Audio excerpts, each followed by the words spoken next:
Welcome, everyone, to Monday Match Analysis. I'm Gill Gross. The United States are United Cup champions for a second time. Happy Week 1 2025 of the tennis season.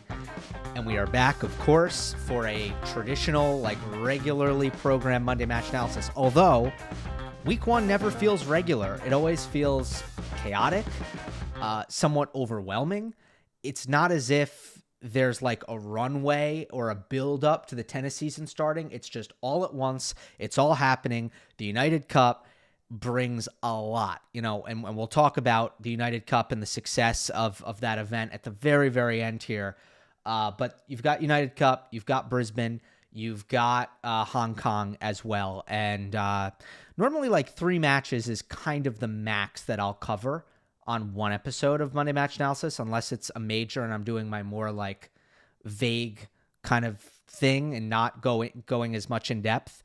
So I wanted to hit that 3 number. And the Brisbane final, it was a retirement. Normally I'd cover the Brisbane final. Last year we did Dimitrov Rune. But you have the Opelka Djokovic result. And that's the result of the week. Let's be honest. On the men's side, that's the result of the week. And then there's United Cup. And for United Cup, last year when Germany won, I did the mixed doubles and the Zverev win. The Zverev win over Hurkacz and the mixed doubles where Siegmund and Zverev took it home for Germany.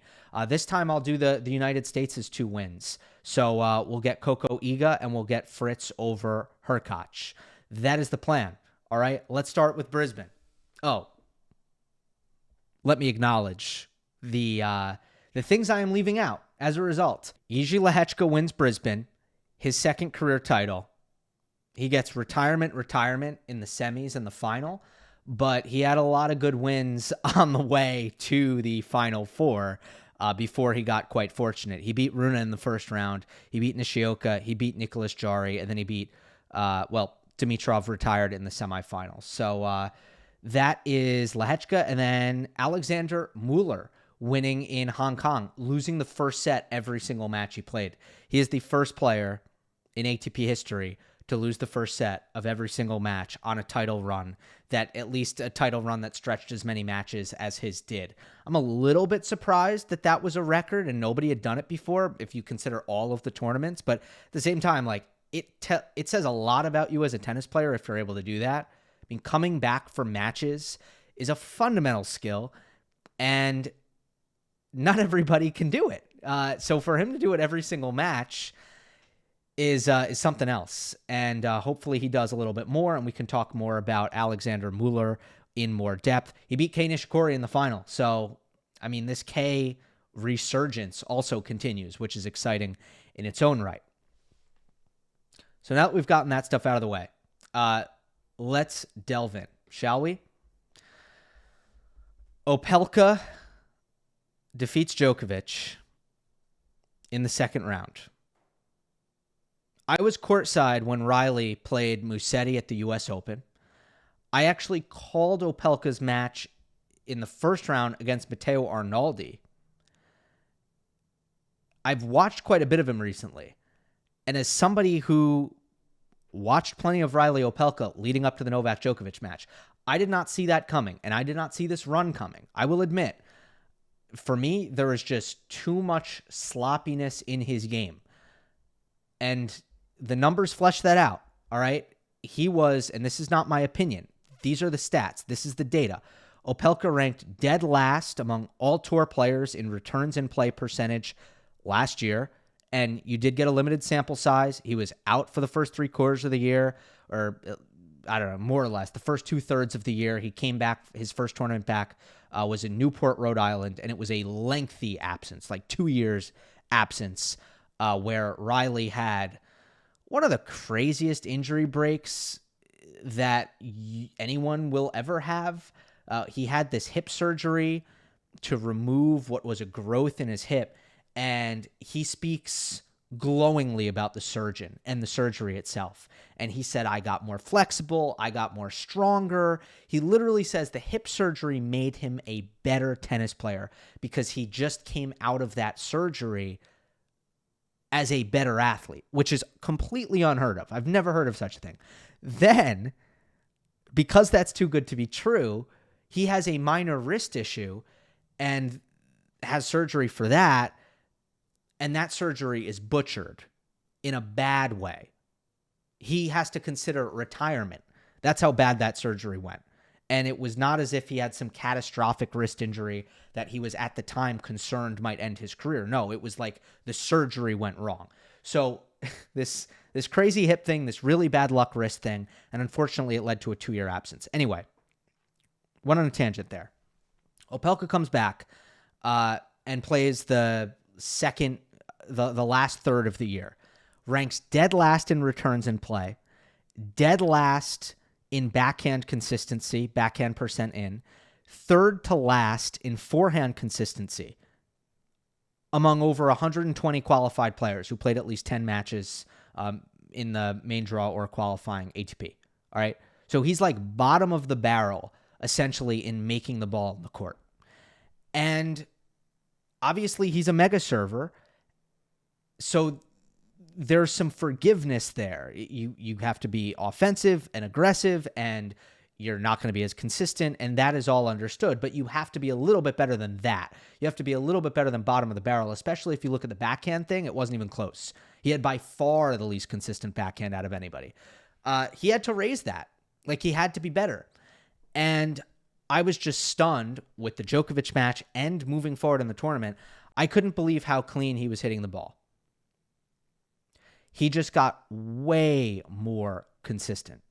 That said, let's rewind a bit because I haven't talked about Reilly Opelka in 2 years. In 2021, beginning of 2022 even, my take was that Opelka would end up reaching greater heights than Isner. I felt strongly about that. John Isner, it took him a while, but he became a top 10 player. And I felt like Opelka would actually surpass John in a lot of ways. And this was around the time, Reilly had a run where he went Rome semis, Canada final, US Open fourth round. And I was looking at the guy, not just, results aside, he had a serve that was tracking to be just as effective as John's, which says a lot. John is the best server ever until Pechi Pericard will likely pass him for that, right? But at the time, John's the best server ever. And I didn't think Opelka's serve was there yet, but I thought it was like about to get there or going to get there. The movement is much better than Isner's movement, and I think that was the big takeaway for a lot of people who maybe had forgotten that or didn't realize that at first with Opelka, or maybe it's the hip surgery. Now he's even faster, right? But the movement was always going to be way better than John. He was able to just laterally stay in rallies a lot better than Isner. He also has the best drive forehand in serve bot history. I feel very comfortable saying that. He's got the best drive backhand in serve bot history. Or he did. Now, last year I was questioning that in a big way when he wasn't making any backhands. But, Isner's backhand, you look at Karlovic's backhand, which he basically had to slice every time. Raunic's backhand could not hang. Pechi Pericard's backhand now, that's the weakness in his game, his drive backhand. You can throw Berrettini in there if you want. Best drive backhand in serve bot history. And we'll get more into that. Now, the forehand at times has looked subpar. There seemed to be a hitch in it that he was trying to work out in 21 and 22. But that's the shot that looked so great against Djokovic. That's the shot that looked incredible last week, and it might be something where he's actually kind of clicked on the forehand side, which would be scary. Now, I don't feel as sure about my take that Opelka is going to surpass Isner. I don't feel as sure about that anymore because he was out for 2 years, and now there's just not a lot of sample size here. But this is what we're working with, right? We're working with someone who has those sorts of capabilities. And there's a lot of time for him because if you look at Isner, Karlovic, Feliciano Lopez, some of the modern ageless wonders fact, many of the modern ageless wonders in tennis, the players who we turned around and they're 38 and they're still going. It's like, whoa, this guy's got crazy good longevity. Many of them were just great servers. It tends to take longer to get better. Like, I don't see, Petchy Pericard might change this a little bit, but normally it takes longer to develop the game, but you stay good for longer. You don't decline as quickly. So I think Opelka has a lot of time. Now let's get into the Djokovic match itself.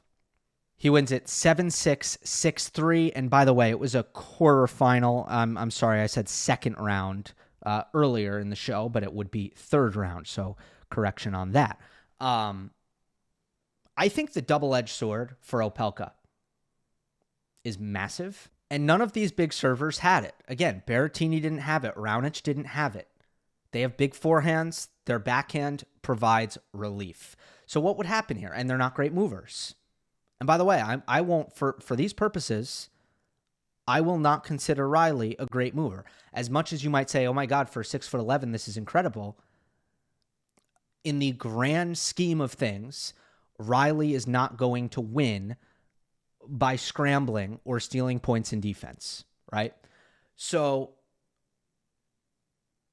what would it look like against a Raonic or a Berrettini? Novak dominated these matchups, and we saw them a lot. Novak would make more returns than basically anybody else. By the way, Andy and Roger and Rafa were also good against these guys. So I don't want to make it sound like Novak had some secret formula, but all of them would do this to an extent. They're going to make more returns, okay? They're going to get to the backhand in a skillful way. They're not going to miss as much squeezing their targets into the backhand. They might just have more quality on the ball when they're attacking these backhands. They might be able to open the court better. But essentially, they're getting to the backhand. They're finding it. And they're attacking off of it. They're exposing the movement through the backhand because they don't need to worry about the backhand. So, like, if Berrettini, and I don't want to get too granular with all this, but the point is, when you have the movement weakness and the backhand weakness together, you didn't have a chance from the back of the court against Novak Djokovic. You don't, right? And there were so many moments in this match where Novak would have absolutely loved to be able to go to one wing of Opelka's and feel like he wasn't just getting blitzed. We'll talk about the intention, like the offensive vitriol that Opelka was kind of playing this match with. But if there was relief from that somewhere, Novak would be able to find it, and then he would be able to dictate terms more, and then he would start to be able to dictate. He would start to be able to expose the movement. You look at like 4-all deuce, okay? And this is a point that ended up not being that important because Novak ends up saving these break points. But at 4-all deuce, Djokovic hits a really good slice approach to Opelka's backhand. It stays low. And Reilly rolls this short angle pass from a low contact point beautifully to set up break point. Didn't make the return. Had he converted that break point, we would say, wow, that was a huge backhand passing shot by Reilly. If you look at the game that Opelka actually did break, second set, 1-2, Opelka hits a ridiculous backhand cross court. He's pulled wide. He's outside the singles line, but he steps in and he turns on it and he just laces it cross court for a winner. And then at deuce, Opelka crushes a forehand cross court return. Djokovic defends middle. But Reilly was kind of off the court when he hit the big forehand return. So even though Novak's next ball went up the middle, it ended up being a backhand for Reilly.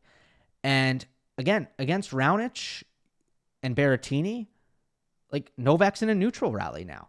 It doesn't matter that he played the next ball middle and it didn't have much on it. If you find the backhand, you're in neutral. Opelka just steps in and just leans on a backhand cross court. He forces an error with it. Novak didn't have much of a chance to defend it. At out is a point that I think everybody's been kind of playing on replay because they were kind of exchanging middle ground strokes. And Reilly from it had to be 8 to 10 feet behind the baseline with no angle to work with, goes inside out forehand winner, just a total laser beam, just a ridiculous forehand. And that was to break serve in the second set. But the 2 points before, it was the backhand making the magic happen. So this all to say that the double sword was huge for Opelka. I also want to talk about the second serve dynamics. And I talked about this recently when Pericard won Basel. Obviously, GMP and what he's done on the second serve has been super notable. And I've talked about how when you're playing these mega servers, a lot of what you're doing is biding your time until you get some second serve looks. And that's your chance.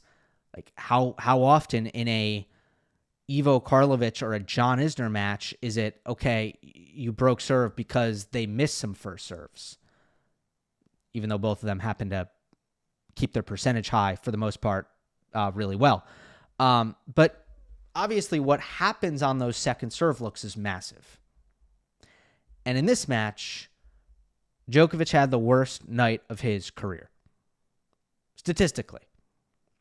He won 13.3% of second serve return points. Yeah, it's the worst ever. At least on the Tennis Abstract database, it's the worst it's ever been. So I actually, because this match happened at such a crazy time zone for me, I was made aware of that stat before I had gotten a chance to watch the match. So obviously when I was watching the match back, I was like, all right, I'm really excited or interested to see what happened here. Because how is it possible that he only won 13.3% of his second serve points? Well, what happened, and a lot of you probably would be able to guess this, most of these were not actual second serves. They were first serves.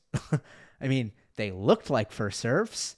They had the speed and spin of most people's first serves. Some of them even had the placement of most players' first serves. So that is largely baked into that stat, that Opelka wasn't actually hitting second serves. The other thing baked into the stat is that Novak got beat from the back a few times. Like, he got beat, and you know this if you watched the match, neutral baseline rallies were not as lopsided as Novak would want them to be in this matchup. He also got beat with the kick maybe 2 or 3 times. High over the shoulder, Novak's return doesn't have enough on it. Opelka has a big +1, especially on the ad side. Happened a few times. I don't think Novak, and we've covered this in the Alcaraz head-to-head, I don't think Novak is really the best at dealing with the kick serve when it does get above his shoulders. Not that he normally misses that return, but I do think sometimes he should move closer and take it a little bit earlier, in my opinion, than sometimes what he does. So that would be a slight critique for Novak, maybe on Opelka's second serve, but when you move up to cover the kick wide on the ad side, you are now more vulnerable if Opelka decides to bomb it because you're closer in. So if Opelka goes hard T to Novak's forehand, he's now in a worse position to handle that. He's in a better position to handle the kick wide if he moves up. So, speaking of double-edged swords. And by the way, this works both ways because serve bots don't win first serve return points very much. They, too, are biding their time for second serve opportunities. Maybe that's not the mentality. Obviously, they're trying to win every point, right? It doesn't matter if it's a first serve or a second serve, but if you're analyzing how these matches end up playing out, a lot of it for the serve bot is also biding time for second serve looks so that they can be aggressive on the return and so that they don't need to defend. Normally on a first serve return point, you have to defend. You have to neutralize. That's difficult for Reilly Opelka. Even if it's less difficult for him than it is for all the others, it's still difficult for him. So, you have to be opportune. And first set tiebreak, Reilly made his dough on 2 massive returns. And one was on a second serve look. Novak decided to go to his forehand. Neither side is safe, but he went wide forehand. And Opelka had a massive cross-court return and then a forehand inside out that caught the line for a winner. So this is out of the Isner playbook. Like when John, and he got very clear-headed about this in his career, when John had a second serve look, the plan was nuclear forehand. Like he wants to end it in 2 shots or 1 shot, and he wants to end it with his forehand. At 6-all, it actually wasn't a second serve. It was a bad first serve. Novak had a bad slice wide at 6-all. This is rare. Djokovic doesn't normally hit a bad slice serve out wide. He's great at this serve, but he didn't hit a good one. It was slow, which was not a huge problem, but it wasn't nearly wide enough, which is a huge problem. And Opelka crushed it. So big forehand return cross court, forehand down the line on the short ball, and then an overhead winner. And that was 6-all. And then he would win the set with, I think, unreturned serve, maybe an ace to win the first set. Big returns, big forehand returns when he had the opportunity to do so on a second serve and a missed first serve. I want to talk about Opelka's overall mentality because he went after it. Reilly, after the match, he said, quote, "It's difficult being in Novak's position. He can scout me or other opponents all day long. The reality is we have nothing to lose against him. You end up playing more free. You take a lot more risk because if you play your normal level or even above, he's going to win every time. It's tough in his position because he gets guys that roll the dice. On a day like this, when a lot of things go my way, that's how it works out." Opelka's a thoughtful guy, and he's so right. And I think he's more and more correct in terms of what the trend is, because I could be wrong about this. It's not scientific. There's no data here. I just feel like underdogs are going after it more nowadays, and I don't know what it is, but I used to often feel like watching matches throughout the 2010s that there are lower ranked players who aren't changing their game, and there's no rolling of the dice happening or risk-taking happening.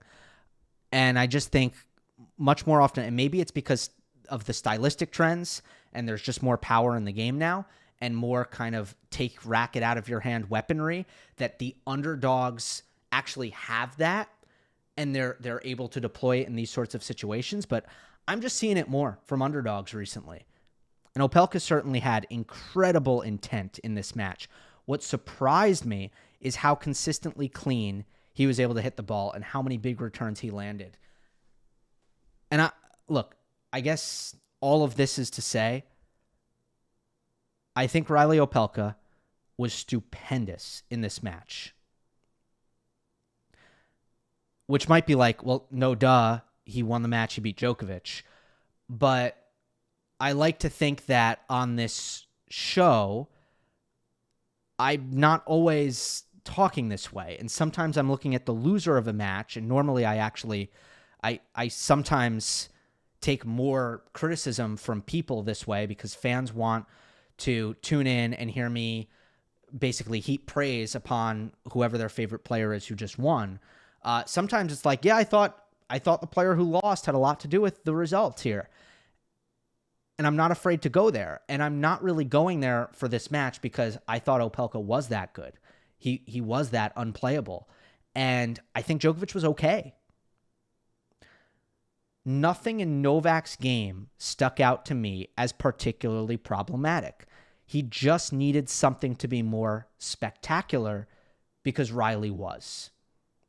So that's what I got on Novak. And I know there's some things you could nitpick, certainly, but there's a lot to get to. And for me, it's just not the headliner here. I think Novak was decent. I thought he was fine. Did he need to be more explosive in some areas, either defensively or offensively? Sure. In order to win the match against, what Reilly was bringing to the table, absolutely.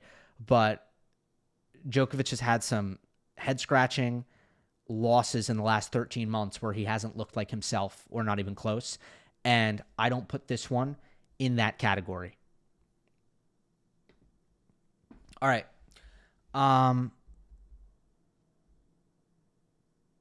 One more thing on how much Reilly earned this win. Opelka not only won the match, but he created all the danger. Throughout the first set, the close service games were Djokovic's. It felt like Opelka was really close to winning that tiebreak a few times or earlier or easier than he did. I mean, there was a point at 4-all where Djokovic was just scrambling the whole time, and it was a point that you felt like 90% Opelka would come out on top, and Novak's anticipation and his defensive skills, kind of stole him the point. And then there was a forehand pass by Reilly on the first set point that was very close. He got a clean hit on it. It was not an easy pass, but he almost made it. And Novak never really had that driver's seat moment in the first set tiebreak where you felt like he almost had it. It was really Reilly with those near misses. And then in the second set, Opelka break serve. Djokovic had one break point the whole match, and it was a really good serve by Opelka, and then he snuck in behind it and put away a volley. It wasn't a serve and volley. It was a serve and serve A. I'm going to break it down on next week's episode of The Point. Obviously, as I mentioned at the top, it was an unfortunate finish in Brisbane. Lehecka, good wins, retirements at the end. He's a tier 2 prospect, in my opinion, and maybe the most underlooked of the tier 2 prospects. There was a pretty big injury last year. As soon as he sort of started to build some more momentum and perhaps some more notoriety with that semifinal in Madrid, then he had a back injury right away, which stunk. But he can hit balls with anybody, period. He's not ever going to be overmatched as a ball striker. I don't think, from what I've seen, and I'll admit, I wish I saw more of him in Brisbane than I did, but from what I've seen, there's not enough defense for me to say, I think he's a tier 1 prospect. I think he's going to be top 3. I think he's going to win slams. I'm not there on him, but I'm definitely in. Lehecka's going to be in the top 10 at some point. I'm definitely there. All right, let's go to United Cup. But first, this episode is brought to you by our new Facebook page. Plus, for the first time in 2025, I'll have exclusive short-form content on Instagram, TikTok, and the Gill Gross Shorts YouTube channel, which just launched. If any of those things interest you, please give me a follow. The links are in the description to everything except the Shorts channel. And again, these are not just going to be just clips from the podcast. It's going to be a little bit more than that, and I'm just about to fully kind of get going on that. All right. Gauff Swiatek. Coco beats Iga Swiatek for a second time in a head-to-head that was the bane of Coco's existence for a very, very long time. It was 11-3, and now Coco has won in Riyadh and wins to start 2025 at the United Cup. Before I get into it, there are always a lot of questions when I cover women's tennis on Monday Match Analysis, and some people are like, yes, do more, and some people are like, no, I hate it. And there's just always a lot of chatter about it. Let me just say where we stand here. The Monday show is not going to change because it can't change unless the amount of time I was able to put into YouTube changed dramatically for some reason, which I do not foresee. The way I do things with the in-depth, granular analysis, I do not have the capacity to cover women's tennis on the Monday show. Now, I cover it in the mailbag. I cover it when I do bonus content, but the Monday show is going to continue to cover the ATP final from the last week. It's not changing. United Cup is just an exception to that, and I'm really happy in this particular case that it's an exception because this was so good. This was such a good match. One of the best I've ever seen, quality-wise. Won't go down as one of the best women's matches ever because it wasn't a slam. It wasn't a 3-setter. It kind of ended with a, what's the word? The ending wasn't good, I mean, the way the contest concluded was not good, but in terms of the explosivity of the tennis, it was basically as good as I've ever seen. on the WTA Tour. And that is because you take the two best movers that there are, and they were utterly dialed into their ball striking in a way that I don't think they ever have been at the same time. Certainly not Coco hitting the ball with that sort of pace and conviction consistently. And then there's also times where like Iga can get really erratic and she can go off the rails with her consistency. And neither of those things were happening. I thought Iga was fairly consistent. She always is very forceful in her ball striking. Coco is always consistent, but not always very forceful, and she was very forceful. So you just had them absolutely crushing the ball, and you combine that with the movement and the ability also for Coco to mix things up at times that created actually some really good cat and mouse exchanges. It was pretty epic. I'll just say, the Iga alpha mental dynamic is over forever. Like, I don't think that's ever going to come back. Whatever was happening with Coco in a lot of those early meetings, and I'm not suggesting that it was all mental because obviously Iga presented some real problems, but if you look at the way that Coco was performing in a lot of these matches, a lot of it certainly was mental, and that's what happens when you get completely annihilated in a head-to-head, is like it has some negative impacts on your psychology, and that was evident, but that's gone now. And I don't think it's ever going to come back, which is great for Coco, also probably pretty good for women's tennis. And I think what we see, instead of Coco just lacking confidence out there or shrinking because she's playing someone who had kind of made a pigeon out of her, this was relaxed, high-intensity concentration from Coco. I've always felt like Gauff's mental game, like that was the first thing that stood out about her as a player. And I think it's a 10 out of 10. As much as it was tough for her when Iga was up 7-0 in the head-to-head, I think it'd be tough for anybody. But in general, like Gauff's mental game is absurd. Like it's incredibly, incredibly on point. And I think we saw it to the full effect in this match where that hasn't always been the case against Iga. Iga was the one who looked stressed, not Coco. And I don't think nerves played a huge part in this match, but I don't know, at 4-5, 30 all, Iga missed two 95% balls that she doesn't normally miss. She's stepping into a backhand, and she hit the middle of the net and was furious at herself afterwards, and she's hitting an inside-out forehand from 3 feet inside the baseline, an attacking opportunity. So to miss those two in a row at 4-5, 30 all, yeah, I think the stress got the best of her there. And if Coco and Iga were to play the Australian Open final tomorrow, I like Coco to handle the occasion better. I do. There's also the fact that Coco's forehand looks excellent. So I think we've covered this before, but when that's the case, you lose your path to beating her. Because when you go to her forehand and it's cagey, you are going to get time on the ball, you are going to get errors, and you are going to get short balls. When the forehand is performing and you're getting none of those things, the fortress, the wall is fortified. And suddenly you have the how am I winning a point conundrum against someone who is laser focused every point, max effort every point, best speed on tour, actually embraces scrambling, compete level off the charts. I mean, she's coming at you. And like, there's not a lot. It's not like playing Sabalenka where you're kind of watching the ball go past you and you're getting a sore neck because she's hitting winners left and right. It's more so, how am I winning points? Because I feel like I'm playing a ball machine, right? Now, what happened with the forehand? That's the question. This is the $1 million question that everybody's going to try to answer now. And maybe some people will come in with some grand ideas about some sort of technical overhaul. I just don't see it.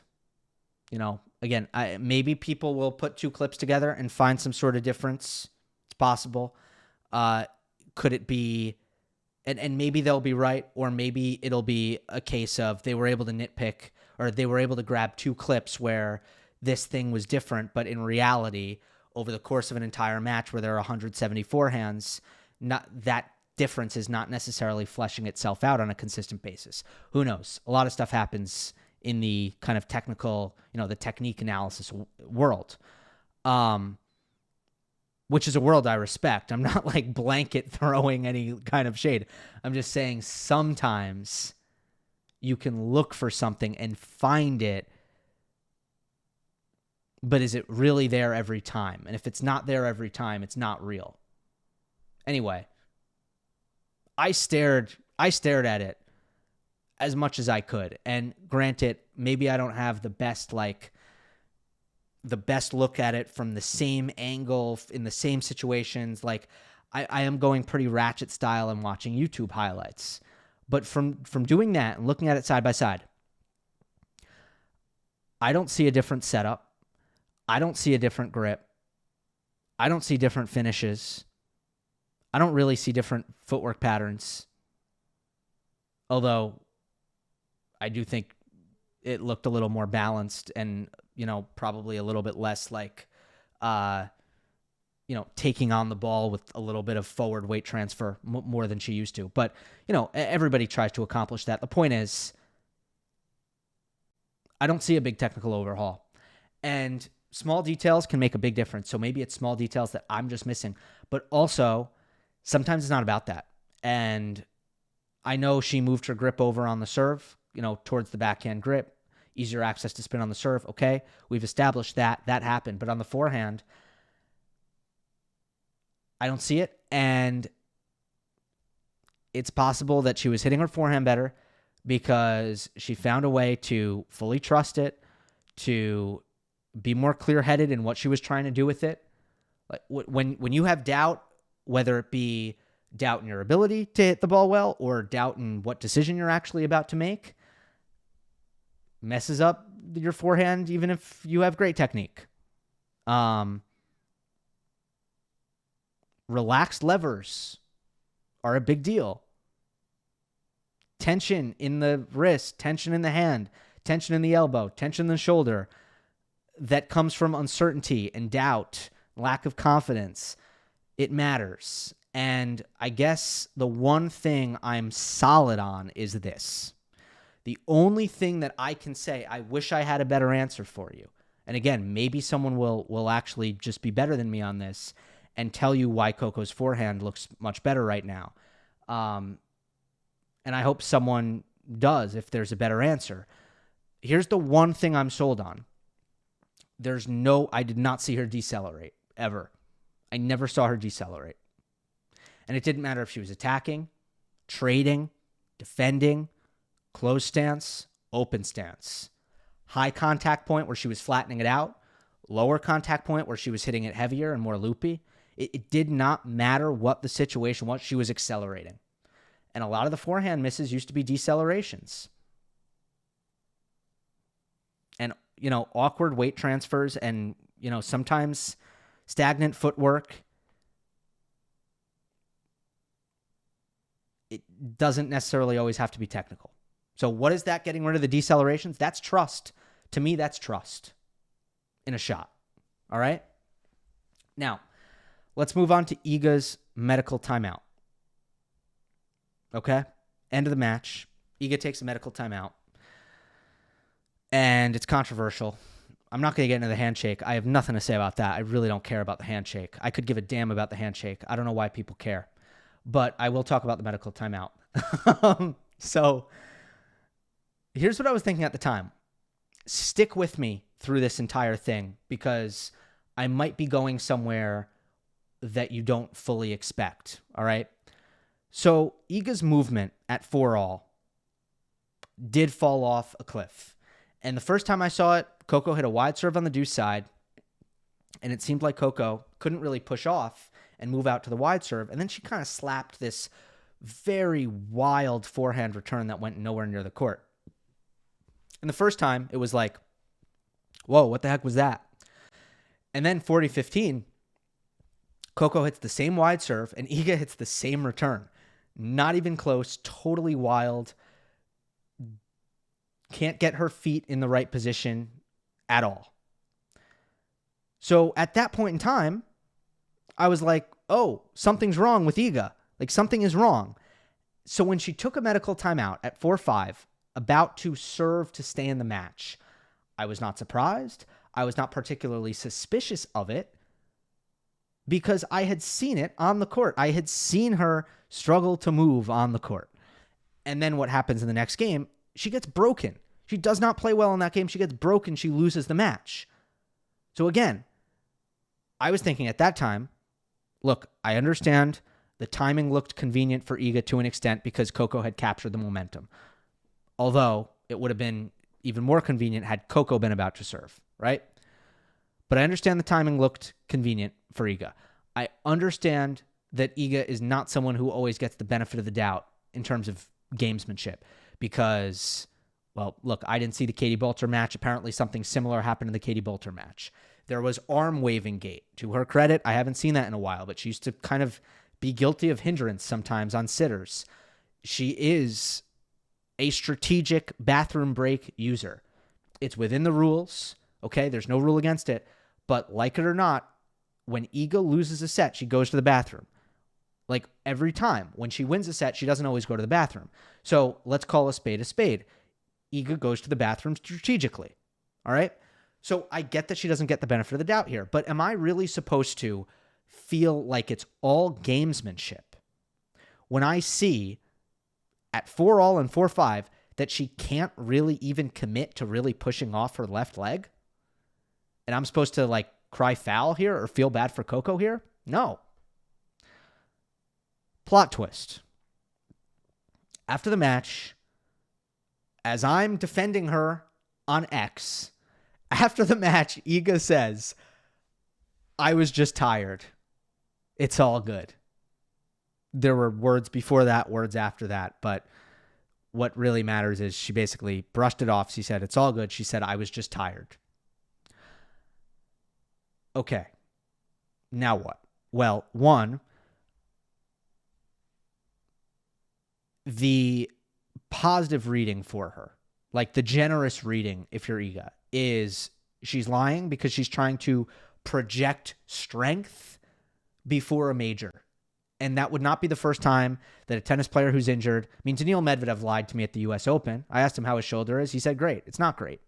It wasn't great, right? Because it was hurt. Didn't he withdraw from a tournament like 3 weeks later with it? Anyway, tennis players do that sometimes. They project strength. They say it's fine. They say they're fine, and they're not. So maybe Iga was doing that. But if she's telling the truth, it projects the opposite of strength. It shows weakness. If she's telling the truth that she was really just tired. Because she's basically saying at that point, two things. One, I needed to try to abuse the rules in order to turn the match around. And two, after I tried to abuse the rules to turn the match around, I still kind of lost the will there. Because I didn't play well at 4-all. I didn't play well at 4-5. I was just tired, though. The way she hit those returns, if you're just tired, you've lost a little bit of your effort level there. Like you've kind of been KO'd mentally. KO'd, knocked out mentally. If that's your return of serve because you're tired, right? At any rate, nobody can complain at this point if she's accused of gamesmanship. More generally, if she's going to go ahead and say this. Like, I wanted to defend her. I did defend her. But if she's going to go in the press conference and basically say, don't defend me, I was just tired. That's not what she didn't say, don't defend me. But she just said, I was tired. It's like, we can't defend, nobody can really defend you anymore if you're going to say that. So, strange situation. Strange. That's all I got on that. Let's end on Fritz defeats Hurkacz to clinch it for the United States. I thought this was such an impressive win by Fritz because I don't think Hubie can play any better than he did. So let's start with Hurkacz, because I know I just made a big statement. I said Hurkacz played his best. He still lost. Well, first of all, Nico Masu, Hubie's new coach, along with Ivan Lendl, but Masu is the one who was there. Masu has said that the new Wilson setup gives Hurkacz more power and more spin on the forehand. Great. Music to my ears. It's always kind of what I felt was missing with Hubie, especially for, a big server,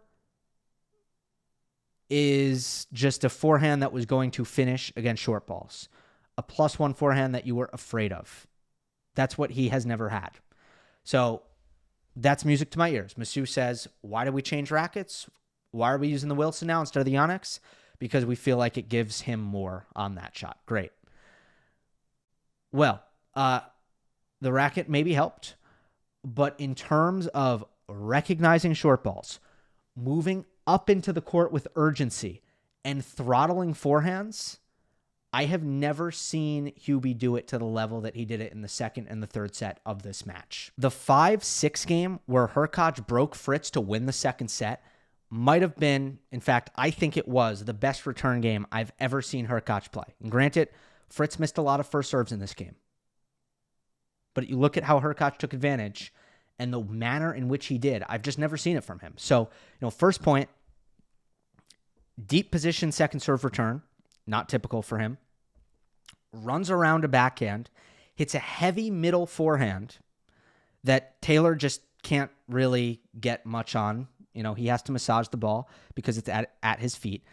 And then immediately, Hurkacz just swiftly advances his position inside the baseline, steps forward to the baseline, cracks a forehand down the line winner, just clean and smooth and beautiful. The next point, he actually does stand in on the ad side, and Fritz goes second serve to his backhand, and Hubie does the early on the rise backhand return down the line winner. Then he gets another second serve look at love 30, runs around it again.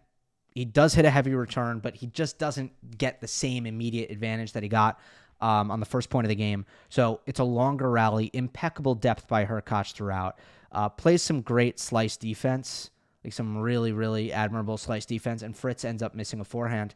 And then on at love 40, Hurkacz hits a net cord winner on the return. So there were, three, one of them was lucky, but three ultra damaging returns, and then one point where he actually did scramble and play some great defense. I just thought it was an impeccable game. There was a notable and obvious intensity lift from Hurkacz. Like, he was just playing with more energy than what I was seeing him play with last year. And when Hurkacz is playing like that, he's also quite talented. As much as we look at the offensive stuff in the forehand, he's quite talented at defending when that attitude is there. And when he's willing to give ground. There was a stretch in the second set where Taylor lost what felt like 5 crazy cat and mouse points in a row. I think when he's really playing with a level of, fierceness, he can fly around the court and be a shot maker at times in ways that are going to kind of just steal some points that will end up being crucial in a tight margin Hubert Hurkacz match. So I thought he was great. Now, can he maintain that intensity? Can he handle the slam nerves, which has been a struggle for him? He kind of gets a pass for it because of that big Wimbledon run. But that's been an issue. Is the forehand level sustainable? I don't know the answer to any of these questions. In fact, his first couple matches at the United Cup, his forehand was not good. So all I can tell you right now, or all I'm saying right now, is he was awesome in this match against Fritz, and Taylor still won. And if you look at the third set tiebreak specifically, it was even more impressive than Hurkacz played well, Fritz still won. I'll take it a step further. Hubie made his first serves in the third set tiebreak. Fritz missed his. In terms of first serve percentage, variance luck, this could not have gone worse for Taylor.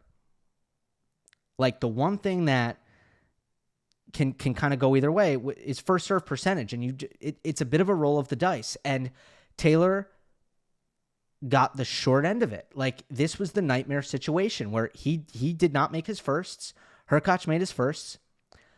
He had to be perfect in these ground exchanges, and he was. That's what happened. The last 6 points of the tiebreak all went past 3 shots. Kind of odd in a Fritz Hurkacz match. These are 2 top 5 servers in the world. But when things get tighter, and we've seen this statistically, rally length increases on average. That's just a fact. You can have theories as to why. Does the server get a little bit more passive? Does the returner get a little bit more locked in? Probably a combination of both. But last 6 points of the tiebreak all went past 3 shots. Taylor won 5 of the 6. And we've seen third set tiebreaks, crunch time, Hurkacz get really tight off the ground, make some bad errors. That's not what happened. Hubie made 1 unforced error on the 17th shot of the rally. 17th. And in that rally, Hubie was made to hit 7 forehands. He got 1 backhand. Exactly what you want to do on a pressure point against Hurkacz, especially if you look at the way Taylor was going to Hurkacz's forehand, because it was a lot of quality. Honestly, headed that direction. And look, the reality of this matchup. So basically, what I'm saying is, Hubie was pretty clean. They were getting in these baseline exchanges, and Fritz was coming out on top. The reality of this matchup is that when both are at the baseline, Taylor is more deadly off of both wings. And that's what determined this in the end. Hurkacz, if you look very carefully at many of those last 6 points, Hurkacz had some attacking forehands. He didn't miss them. He missed 1, but he didn't miss most of them. He got neutralized on many of them. You know, think about like one that sticks out in the head is he hits this cross-court approach shot on a +1 that was not good enough. And Taylor had a relatively easy forehand pass, which he hit flush cross-court for a winner. But that's an example. Like, Hurkacz had some forehands to attack. He got neutralized. He got countered. Fritz does not get neutralized. He was able to turn defense to offense multiple times in this final stretch. And then when he had chances to take the offensive, he was terminal. No, Hurkacz was not coming back from that. Fritz was. And that's the difference. And as baseliners, in terms of raw skills, movement, hitting on the run, and power. And power is a big deal here. Taylor is 1 step above, and that's what made the difference here. Now, Taylor had, a really big serving moment at 3-4 in the third set. It was deuce 3-4. So, Hurkacz is going to serve for the match here if Taylor slips up. He's 2 points away from serving for the match, and Fritz goes ace-ace. So I think, that's worth a mention. I also want to say this is the deepest return position I've ever seen from Taylor Fritz, which I was thrilled about. Like, that's backing your mobility. That is looking at the elite players in the game and wanting to be able to do everything that they can do, which is honestly how I believe Taylor looks at this. Because they all have that option. Maybe, Novak doesn't love to go to it, but, having an ability against a big server to just say, okay, I'm going to go way back and I'm going to take fuller cuts at the ball. And it worked because he was not blocking returns. And he wasn't having a huge problem making them when Hurkacz's first serve gave him a chance. In the 2-all game in the first set, this is the game that Fritz broke. Hubie landed 3 first serves. He got 1 service winner when he hit a good spot, but 2 were kind of mediocre in terms of the accuracy, and Fritz drove really good returns into play on both of them. So I thought the returning was great, and I've seen Taylor in a lot of these matches against the big servers stand close and chip. He decided not to do that in this one, which is interesting. And what do I think the answer is? Have both as an option so that Taylor, who's a very analytical guy, a very strategic guy, can look at it matchup by matchup and figure out what the answer is based on who he's playing. Last couple things. One, shout out USA Tennis, because they've obviously won 2 out of the first 3 United Cups. But when you look at it, because some United Cup can be pretty fluky, I will say, especially with the mixed doubles coming into play as often as it does. The reality is in 2023, when the U.S. won the inaugural version, it was not even close, right? It was very decisive. And here, it was very decisive. Canada was a close call for the United States, and I think that was about it. But if you look at the roster construction itself, funny to talk about roster construction on a tennis podcast. I feel like I'm Ryan Russillo. But the U.S. in 2023, when the format was 2 men's singles, 2 women's singles, 1 mixed, they were the only team with 4 top 20 players. And in 2025, with the shrunken format, so 1 singles, 2 singles matches and 1 mixed, the U.S. was the only team with 2 top 5 players. Italy could have been there had they had full participation, right? But the United States was the only team in United Cup with 2 top 5 players. So you looked at those teams on paper before the event, and you said, yeah, they are the best. They should win. And in both cases, they got it done. And lastly, I just want to say the United Cup had a lot of juice this year. Participation is solid, especially with Christmas. I do feel kind of bad for a lot of the players having to leave for the holidays. But considering all that, I think they get good fields. I think the matchups are great. I thought the levels, I thought there was a lot of really high-level matchups and matches. Like one that sticks out, under the radar, I'll just call one out. For example, Mahach-Ruud. I thought the quality was crazy good there. Sydney, atmosphere, tremendous, which is so key in these international events in neutral sites. I mean, that's your fear. Your fear is that just nobody cares because you're playing Davis Cup style, but there's no home team. And you just don't feel that with Sydney. And I don't know if it's because it's such a diverse city or if it's because a lot of tennis fans just come and they're just generally into the tennis. But whatever it is, the atmosphere is good, which makes such a big difference. And the format is also mostly good. I may have said this last year, but I like the condensed tie format. It doesn't go over 2 days. It's easier to follow. You can watch it in one sitting. Yes, it gets a little bit wonky with the round robin stage. I mean, 3-team groups and whoever becomes the best second place team to advance to the quarterfinals, all that stuff gets pretty convoluted. But ultimately, it does benefit the players because the players know that they get 2 matches no matter what. So if you eliminated the group stage play, you would run the risk of having a player end their holiday, go to Australia, leave home early, play 1 match, and then twiddle their thumbs until the Australian Open. That's not a good deal for the players. So you have to do this round robin thing where at least everybody knows that they're going to get their worthwhile as far as Aussie Open prep is concerned because there are 2 matches. So I think United Cup, I think it was tremendous this year. And I wanted to end on that. Hope you enjoyed. Don't forget to subscribe. I'll see you next time.